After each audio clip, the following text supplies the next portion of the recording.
रहे हैं। बस ध्रुव जी दौड़ते हुए जाते हैं। मां उठकर खड़ी हो जाती है, ऐसे जैसे कोई मुर्दे में प्राण आ जाए। खुशियों का ठिकाना नहीं रहा।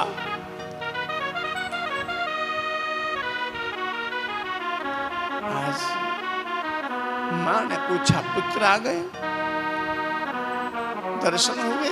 हाँ मां, चतुर्भुज नारायण भगवान के दर्शन हुए।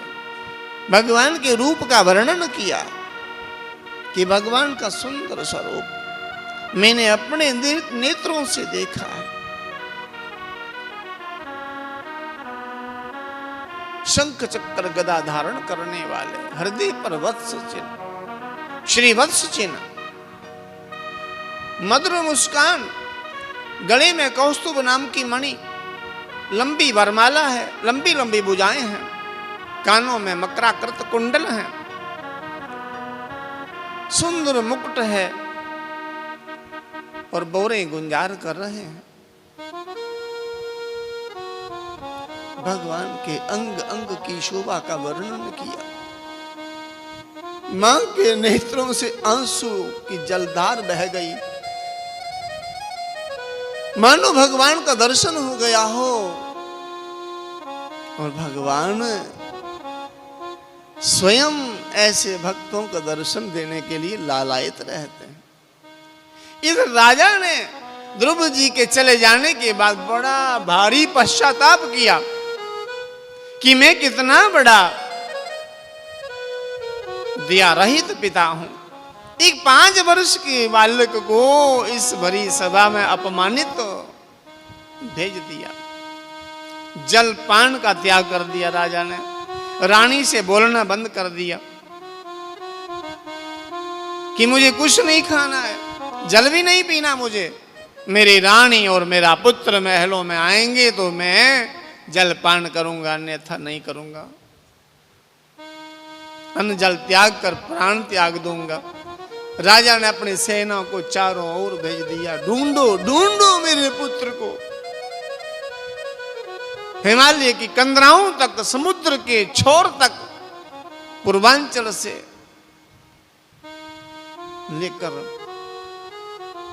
पश्चिम के अंतिम छोर तक ढूंढ लिया, किंतु ध्रुव जी नहीं मिले नहीं। क्योंकि जहां ध्रुव जी थे उस स्थान पर पापी जा ही नहीं सकते। तीर्थ स्थल मधुवन में वो कोई पहुंचा ही नहीं।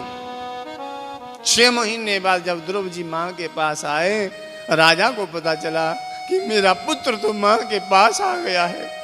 तब राजा बड़ी भारी सेना को सुसज्जित करके चलने लगा। लड़खड़ाते हुए राजा पैदल चलने लगे। प्रजा, सैनिक, सेनानायक, रथी, महारथी, सारथी, सेनापति सब बेबल हो गए।